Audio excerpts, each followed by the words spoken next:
আপনারা নিজেরাই প্রমাণ করেছেন যে তাগুতি বিধান এবং মানবরচিত সংবিধানগুলো, আইনগুলো কখনো মুসলিমদের সেন্টিমেন্টের পক্ষে আসতে পারে না। তারা কখনো শাতেমে রাসূলের পর্যন্ত বিচার করতে পারে না। তারা আল্লাহ দ্রোহীদের বিচার করতে পারে না। তারা ইসলাম বিদ্বেষীদের কোনো বিচার করতে পারে না। ধন্যবাদ জানাই আবু তোহা আদনানকে এত সুন্দর একটা আইন বাংলাদেশে চালু করার নির্দেশ দেওয়ার জন্য। অর্থাৎ আপনি যদি মুসলিম হন তাহলে তার আইনের সাথে একমত হবেন, অর্থাৎ তার আইন বাস্তবায়নের ক্ষেত্রে আপনি ভিডিওটি অবশ্যই শেয়ার করতে বাধ্য হবেন। যাই হোক, আগে সম্পূর্ণ ভিডিওটি দেখুন। অর্থাৎ বর্তমান সোশ্যাল মিডিয়ায় আল্লাহকে নিয়ে, নবীকে নিয়ে অনেক মানুষ অনেক ধরনের কটূক্তিমূলক কথা বলে, কিন্তু আবু তোহা আদনান সাহেব এমন কিছু কথা বললো যে আইনটা বাস্তবায়ন হলে তাহলে আর কেউ সাহস পাবে না যে নবী বা রাসূল বা আল্লাহকে নিয়ে কটূক্তি করার। যাই হোক, আগে ভিডিওটি দেখুন, তারপরে বিস্তারিত বলছি। আগে তারা কখনো শাতেমে রাসূলের পর্যন্ত বিচার করতে পারে না। তারা আল্লাহ দ্রোহীদের বিচার করতে পারে না।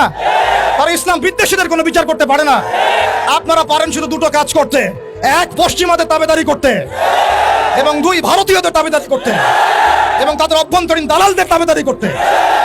অতএব আমরা আবারও সতর্ক করতে চাই, এই সুস্পষ্ট হাদিসের উপরে আপনারা আমল করুন, অন্যথায় তাওহীদি জনতা শরিয়া আইন বাস্তবায়ন করার প্রক্রিয়ার দিকে হাঁটবে ইনশাআল্লাহ। ইয়া খিলাফা ইয়া শাহাদাত, হয় খিলাফত না হয় শাহাদাত, হয় খিলাফত না হয় শাহাদাত। সম্মানিত তাওহীদি জনতা, আমি অল্প কথা শেষ করব। আমরা এই তাগুতি সিস্টেমের কাছে কোন রকমের আবদার করতে এখানে আসি নাই।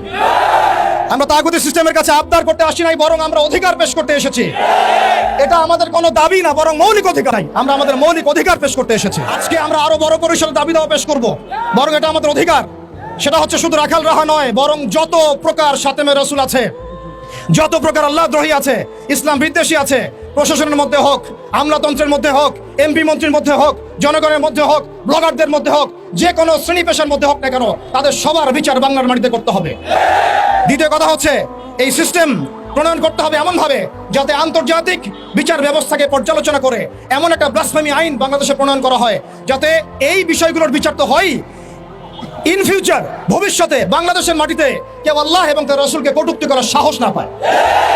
এমন একটা আইন আমরা প্রণয়ন করতে চাই আপনাদের মাধ্যমে, এবং এমন একটা আইন প্রণয়নের দাবি করতে চাই আপনাদের কাছে, যে আইনের মধ্য দিয়ে আগামীর বাংলাদেশে কোনো প্রজন্ম গড়ে উঠবে না যারা আল্লাহ এবং তার রাসূলকে গালিগালাজ করে।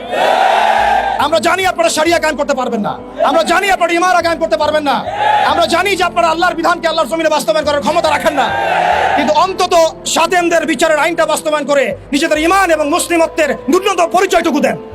যাই হোক দর্শক মণ্ডলী, আবু তোহা আদনান সাহেবের সম্পূর্ণ বক্তব্যটি শুনতে পারলেন। অর্থাৎ সে কিন্তু ইসলামের পক্ষ থেকে আল্লাহ এবং আল্লাহ রাসূলকে যারা কটূক্তিমূলক কথা বলে, গালি দেয়, তাদের বিপক্ষে কিছু তথ্য দিয়েছেন, কিছু আইন বাস্তবায়নের নির্দেশ দিয়েছেন। যাই হোক, আপনার কাছে কেমন লেগেছে এবং তার বক্তব্যটি আপনার কাছে কেমন লেগেছে অবশ্যই কমেন্ট করবেন। ভিডিওটি ভালো লাগলে লাইক এবং শেয়ার করবেন। তো সম্পূর্ণ ভিডিওটি কন্টিনিউ করার জন্য আপনাকে অসংখ্য ধন্যবাদ। তো সবাই ভালো থাকবেন, সুস্থ থাকবেন। আসসালামু আলাইকুম ওয়া রাহমাতুল্লাহি ওয়া বারাকাতুহু।